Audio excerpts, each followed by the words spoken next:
Because I think what's going to bring us a joy in our life is that if we live a righteous life. Yep. Living a righteous life will bring you joy. And I want to show you in the Bible a few verses where it talks about living a righteous life will bring you joy.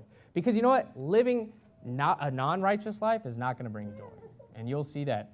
But in Hebrews chapter 1, verse 8, this is a perfect verse to show Jehovah's Witness. Because Jesus is God. You're going to see, he says, but unto the Son he saith, thy throne, O God, is forever and ever. A scepter of righteousness is the scepter of thy kingdom. Thou hast loved righteousness and hated iniquity. Therefore God, even thy God, hath anointed thee with the oil of gladness above thy fellows. See, Jesus was anointed with gladness above his fellows. Why?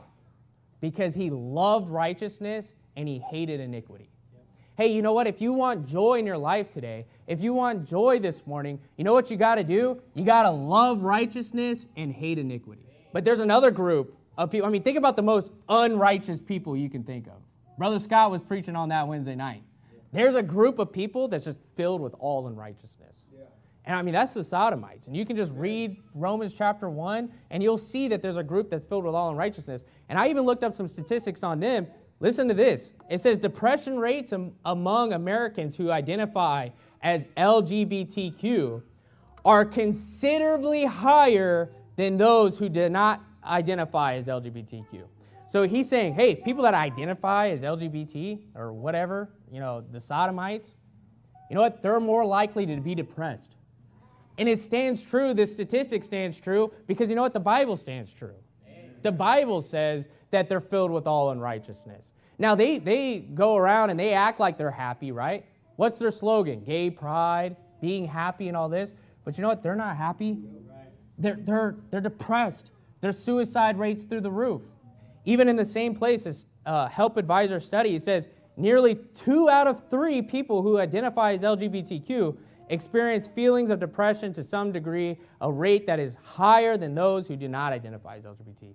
Because you know what? They're just filled with all unrighteousness. And you know, the Bible says in Proverbs chapter 14, you don't have to turn there. It says, there is a way which seemeth right unto a man, but the end thereof is the ways of death. But then in verse 13 it says, even in laughter the heart is sorrowful. And the end of that mirth is heaviness. You know what? They can say that they're the happy and they're gay pride and all this, but you know what? In their laughter, there's sorrow in their heart. Right. Why, though? Is it because they get picked on? Is it because, you know, and society doesn't treat them right? No, it's because they hate God. Yeah. It's because they hate righteousness. Amen. You know what? They love iniquity. Yeah. They're filled with all unrighteousness, and it doesn't surprise me when you read some statistics that 2 out of 3 of them are depressed, that they're committing suicide, that they're more depressed than just the average person because, you know what? They're filled with all unrighteousness. Amen. So, hey, don't seek that lifestyle. Don't get caught up in that stuff. And you know what? God gave them over to a reprobate mind to do those things which are not convenient. You know, and as Christians, we shouldn't be that. We shouldn't seek after unrighteousness. We ought to love righteousness and hate iniquity.